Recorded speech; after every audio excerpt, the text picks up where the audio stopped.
Leelo Tungal.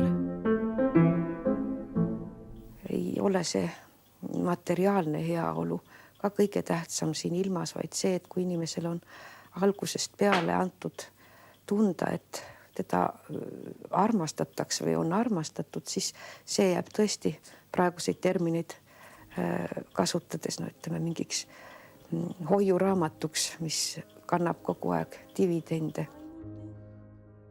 Leelo on Leelo, sest ta sündis laulupeo paiku. Nüüd ei möödu ühtegi laulupidu ilma, et seal ei kõlaks Leelo Tungla tekstid. Oma esimese helilooja leidis Leelo aga üliõpilasena Tartus Tallinna hääletades.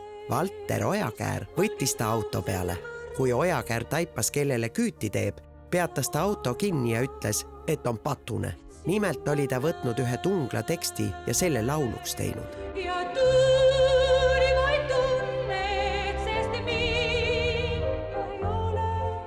Nimekiri Tungla kirjutatud raamatutest on selline, et kui see oleks poeostu nimekiri, siis saaks 2 päevaks supermarketisse shoppama jääda.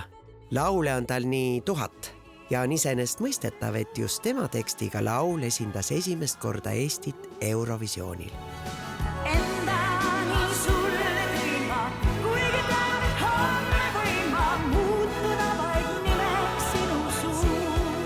Haruldane on see kammertoon, millega Tungal on kirjutanud oma autobiograafilise romaani triloogia. Mõni süngem kirjanik võiks selle sama loo kirja panna nii, et elu tumedusel poleks valguse otsagi näha.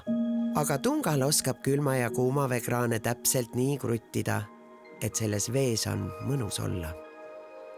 Tegelikult on kõik kurbus, kõik raskused elus just selleks, et sa saaksid teada, et elu on ilus ja rõõmus.